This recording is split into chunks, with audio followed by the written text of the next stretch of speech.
As Marcus Aurelius is explaining the things that make up human life, his prognosis is very dim indeed. Duration of your life, momentary. Condition of body, decaying. Fortune, unpredictable. Lasting fame, uncertain. Uncertain, momentary. These are things that cause us anxiety. If we feel we have nothing to grab onto, it causes immense levels of stress. It feels as if everything is overwhelming us from all sides. But Marcus throws us a lifeline. What can guide us, he asks. Only philosophy, is his response. But when he says philosophy is the only thing that can free us from anxiety, what does he mean? In my experience, which is firsthand, several times over, if you're anxious, there's two ways of dealing with it. Fight or flow. To fight anxiety, you can use medication to numb it, or there's a few tools to diminish it as it's coming on. These are things like playing games on your phone, distracting yourself by talking with people, breathing exercises, etc. All of this works, but it simply pushes the battle off for another day. This is the approach that traditional medicine uses, but it keeps you in the cycle. You're not dealing with the cause of the anxiety, simply covering it up. But the second way of dealing with anxiety is through flow. This is the more long-lasting cure. This is the solution that means you're not going to continually battle with this throughout your life. Flow is what I believe that Marcus is referring to when he talked about philosophy.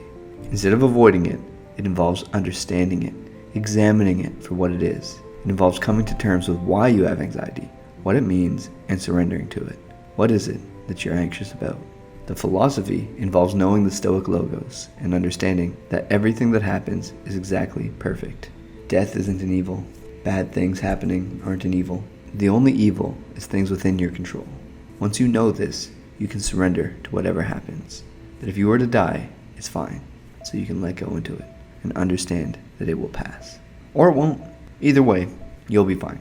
Resign yourself to whatever happens and realize that it's for the best. What does this look like in practice?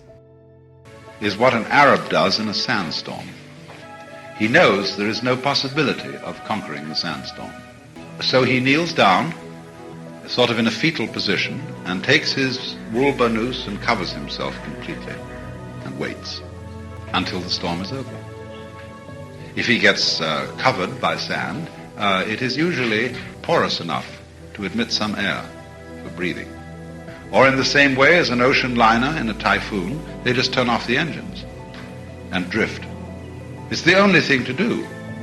So in the same way, if you ever get into this particular kind of psychic horrors, drift.